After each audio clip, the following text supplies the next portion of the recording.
So thank you for having me here. I didn't get a chance to understand who's in the room, so I'm just a little bit curious. Who has a business background? Nice. And design background? Great. So we have a really good combo. I hope that I'll be able to speak a little bit to everyone. So my vision is that I have 20 minutes with you guys now, and I want to talk a little bit about present, a little bit about future, and then a little bit about how do we get there. So as we know the world today, I know you've probably all been out there this morning. This is how it looks, this is how it feels. We're all in a hurry, we're all producing, we're all moving, and constantly moving towards something new. And in this world of today, we have production. Production leads to consumption. Consumption leads to growth. And even though this picture is quite depressive, growth is not necessarily a bad thing. Growth has led us to where we are today in this beautiful hall. It has led us to me being able to come here. So in that sense, growth can do a lot of good things. What is really not good about growth is that today it leads to huge amounts of waste and CO2 emissions, and in an extent that we cannot continue and have to change. So every time we speak about this, we speak about the problems. And you know, the human brain, I don't want to put in a lot of numbers in your heads today, because actually the human brain can really grasp those horrible, horrible, huge numbers. I rather want to say, so we all know the quote, never let a good problem go to waste. So how could we actually turn this problem into new opportunities using design as a method? So if we all just try to forget the morning rush, take a deep breath, imagine a world with no resource scarcity. Imagine a world where we don't have to have a negative impact every time we act. A world where I don't have to have a flight because I flew here and I know that it's terrible. A flight shame, that's what it's called. And also a world where waste does not exist. How would that world look like? To me, I know that this world can be real. We just need to change the way we do things today. My name is Maja. I'm from Lendager. Lendager is started actually as an architectural company where the founder, Anders Lendager, wanted to make sustainable buildings. What he saw was it's not that difficult to draw, but it's really, really difficult to execute on. And back in 2008, when he founded the company, sustainable building materials wasn't really a thing. It didn't really exist. So what he saw was, how do we tackle this whole issue of huge amounts of waste? The construction industry alone globally takes out 40% of all resource consumption. So how do we change this whole system? He started Lendager Up, that produces building materials based on construction waste. And when we saw that this can actually pretty easily be done, then we started Lendager TCW, where I'm from, which is a strategy advising on how to go circular, mostly within the building sector, but also across. So what is circular economy? We keep having the consumption because humans have needs, and we keep having more needs, and we will not be satisfied if we cannot have these needs covered somehow. So consumption is still a part of circular economy. Growth is still part of circular economy. We came this far as we are today with growth. It lies deep within our human nature. The thing is, we just need to achieve that growth in a new way. And this is where resource innovations comes in. We need to make job creation, make prosperity, but through disruption, where we loop all of the resources to make sure that the resources we use for one consumption will be the same resources we use going forward. The same thing goes for nature. When the leaves go on the trees, they fall off, they turn into soil, they turn into fertilizer that makes the tree be able to make new leaves. So it's not necessarily that strange. How do we do it? So you all know we have a population growth that goes up. We have human well-being where we keep being more demanding. We have economic growth where we keep also just country by country, company by company, keep having higher expectations of growth. And then we have virgin material extraction and CO2 emission that today, if we continue the linear economy, will keep growing. And we need to decouple those things so that when we go circular, we can continue our growth, continue our consumption, but lower the virgin material extraction, lower the CO2 emissions. This cannot be done without some investments. So this is a McKinsey study that shows across the EU what is actually needed in terms of investments to make this transition. And then what can you gain out of these investments? This is based on a Danish calculation where you can see that in Denmark, we have a potential of actually lowering our CO2 emission by 17%. We have an ambition to lower 10% of resource consumption, or cost, sorry, and then higher 7% GDP. So there's really, it's not just because it's a good idea, and I'm a mother of two, just because we want to take care of the planet for our kids to come. It's also because it just makes good business sense. What we see today in the business field is we have a lot of companies that puts themselves in the category of responsible businesses. We have our CSR strategies. We try to do the best we can. We have a big recycling economy where we do try to use the materials again, but with a lower economic and material value. But we don't really change the system, and we always end up with high CO2 emissions and waste. So what we really need to is to push these companies over to the regenerative businesses, where we really try to completely change the business model to become more circular. So how the hell do we do this? What we look at today is we need to build on what we are actually already pretty good at. We have digitalization going boom. And digitalization making everything easier, accessible, faster. Then we have design. This is the tool for creating the new solutions. And then we have the circular economy, where we can actually use this to decouple growth from resource consumption.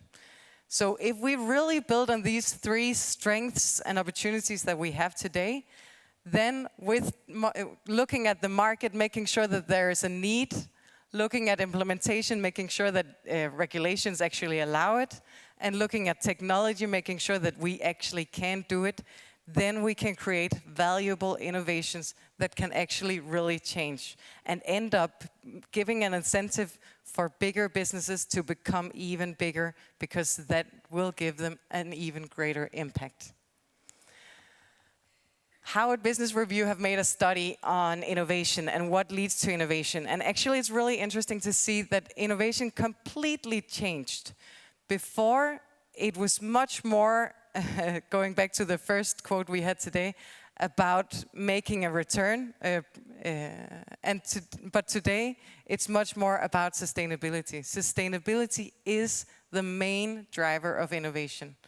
So whenever we innovate or help others do so, we use these 6 parameters as a framework, as a creative framework for innovation, where we say we need for the solution to be global scalable. We need to not have any waste tariffs, because then that means we don't produce waste. We need to save CO2. These are the main economic barrier or environmental barrier. But then we also need to make sure that the market actually wants us. And we should not be blind to the fact that the market still just wants quality, the market wants aesthetics, and the market wants cheap. So we cannot think that people are willing to pay more or settle with less just because it's sustainable. That will not lead to the growth that we need. So how do we do it? By using existing elements, but not existing patterns, we design the world of tomorrow with the waste of today, while working towards a world without waste.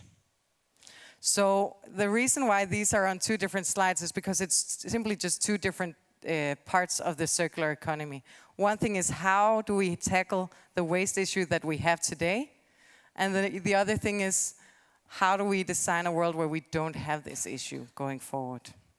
So the first one, resource recovery. What we do in Lendager is we focus a lot on the built industry. We look at where is the biggest problem? Where do we have the biggest amount of waste that takes up the biggest amount of CO2, that is hardest to recycle, and that we can give the highest value?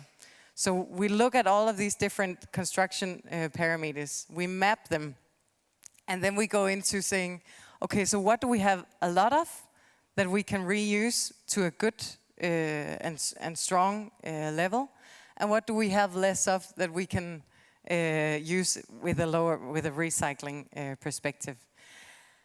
There is still a red, and that's because we do have a lot of materials where we put a lot of toxics in, because that's what we have done. And these materials, we need to accept that these materials are waste. They need to get out of our system. If we circulate these materials, we'll keep on having this issue. So that's why there's still something red. I hope for the future that one will be out as we eliminate toxicity. Then we choose, how do we recycle it? Can we upcycle it, where we give it more value in terms of material value, in terms of economic value? Can we recycle it so we use it directly, so that we avoid either economic or CO2 emitting processes? Or do we need to downcycle it so we somehow treat it, crush it, but still give it new value? And then we can implement it into new products. This is just a couple of examples of how we've done it specifically. We've taken concrete, crushed it, used it as aggregate for new concrete. This is from a hotel in Copenhagen. We work with a big food company in Denmark that produces a lot of food packaging plastic waste. We've taken that packaging and turned it into facade treatment. We also made it into tables so that they could use it as an employer branding, etc. But giving this plastic packaging new life. But also old windows, taking them from old houses, taking them out of the frame and putting them into new designs where old and boring windows can have a completely new life and new value. So really just rethinking, how can we actually do this different based on a problem? That's designing how we can avoid the waste issue that we have today. How can we avoid that we'll get it in the future? So design for circularity. One thing is product design. We worked with the Danish industry organization for plastics, where we focused a lot on plastic packaging.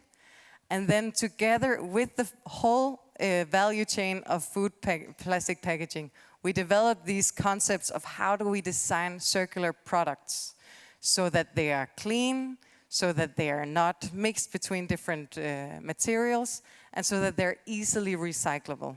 And this is what we ended up with, even though some of the participants today only had products in the red category, knowing that we need to change. But one thing is circular products.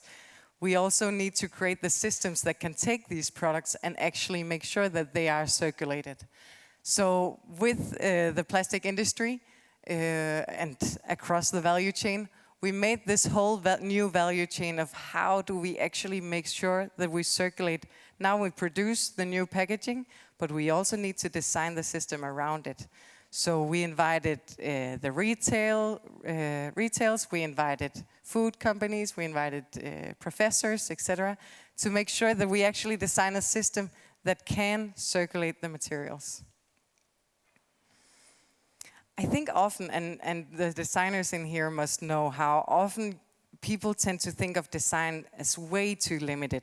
Like it's product design.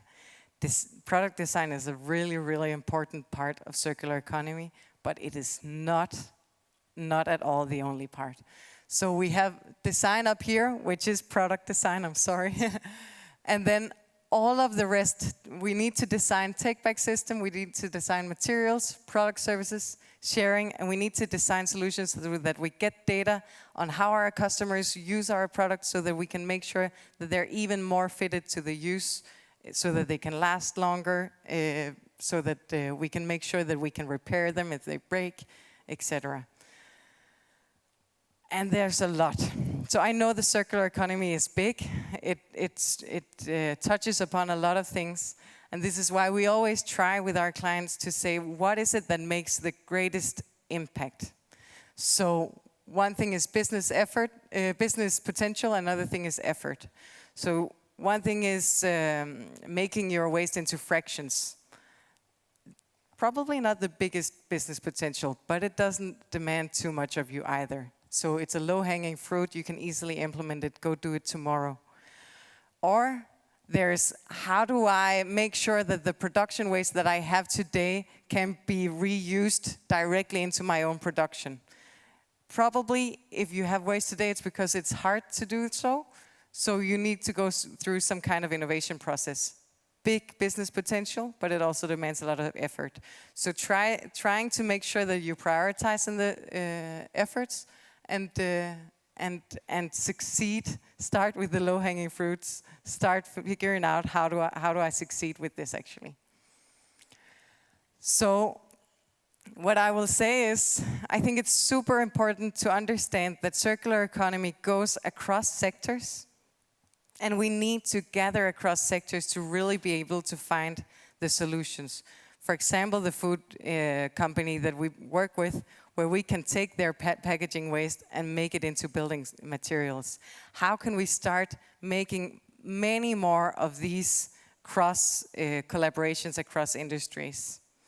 And then setting the vision, setting clear objectives, making sure across value chain, across industries, what is it actually really we want, and what are we ready to set as a goal and then actually measure it?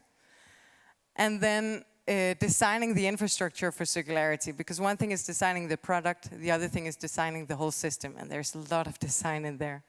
And then acting, because I think, and I'm sure you all know this, we speak so much, and there is a lot to speak about, and there's a lot to grasp, but it's also just testing and not going into too much analysis, but just actually just trying to see what can become out of this. We didn't have a clue how we would actually take these old windows that everyone said that couldn't be used and put them into new windows, but we tried to take them out of the frame because we could see that the frame was molten. And then we tried to test, so how is the window stayed? Okay, it's actually pretty nice. Okay, so what if we take two windows and put them together? Then actually there's 4 layers, and we're only getting there today. So yeah, maybe we can do that. So really just trying to test and figure out how do we get there. Thank you.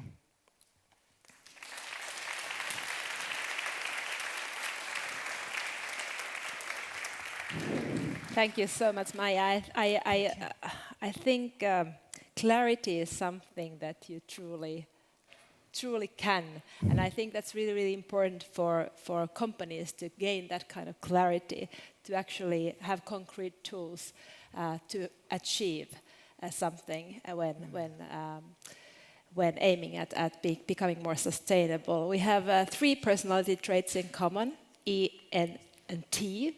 But we have also something else in common, and that is that we both belong to a family of entrepreneurs.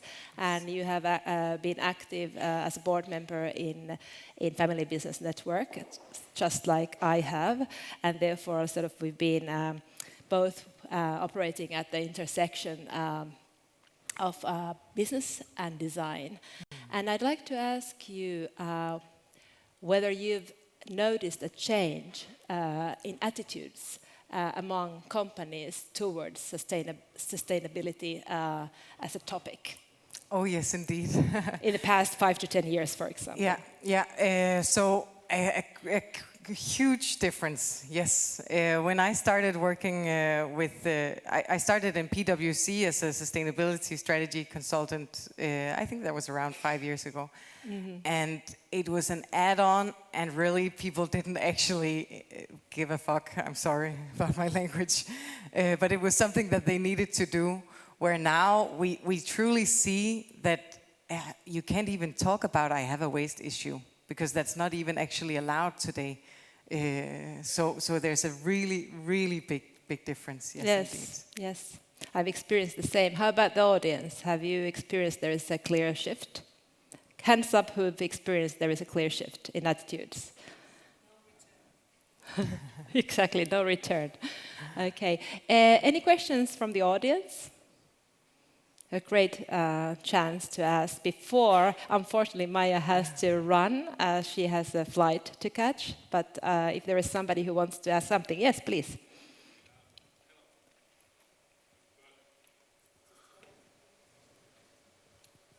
Okay. Hello, my name is Ismo Turunen. Very impressive, thank you. Your last slide there was step 1, gather actors across sectors. Could you tell a little bit more about that in details? Have you found what kind of sectors you have already entered? What would be most promising? What are the most difficult in the future? Yes, so the way we always start to do it is to start seeing where is the biggest issue. So there's big issues in the construction industry. There's big issues in the food industry, both in terms of food waste and packaging. And then there's a big issue in the textile industry. I think these are some of the really big ones where you see a lot of CO2 emissions and a lot of waste today. And there's a lot of waste in the whole production industry, but these industries have that one thing in common, that their waste is actually pretty clean. So there is a chance to work with it. So you do have some bigger industry companies where you have a lot of waste, but where the waste is more like the whole electricity industry or electronics industry. You have a lot of waste, but the waste is really hard to reuse directly, and we have a good recycling industry going there already. So I don't view that as the biggest potential right now. But does that make sense? Thank you. Yes, please. My name is Sari Saroman-Nykänen. I represent the University of Oulu. Just a quick question. When you are talking about how the different industries, and let's talk about the construction industry, that how do they receive the message regarding the circular economy, and especially when it goes to the construction materials? So what is the difference between the response, when you compare the big, the companies and the corporations in construction field versus the SME in the same field? Is there any kind of difference how they respond to the message? Yes, so I think actually in the construction industry there are a lot of SMEs. I presume that's the same as here in Finland, and I do see that there's what we see is that the biggest potential is with the SMEs, because they don't have this huge machine to turn around. I know that they don't have the huge amount of money either, so that can be some of the challenges. But it is easier to go on a learning journey and take the whole company with you. And across industries, the construction industry is moving. but also because they see how the whole plastics industry is being regulated. It's completely changing. The whole regulatory environment is changing. And the construction industry right now sees that there's an opportunity to move before they're forced to do it. We see the same with the packaging industry as well. So I think SMEs definitely, it's the best place to be in terms of circular economy, because you can change faster and then get ahead of the curve in terms of competition. Yeah. Any more questions? I think in that case, you are happy to run Yes. to the airport. We want to thank you so much for being with us today. Gained a lot of insights and structure, which I think, as said, is extremely important. So safe travels. Thank you. Thank you.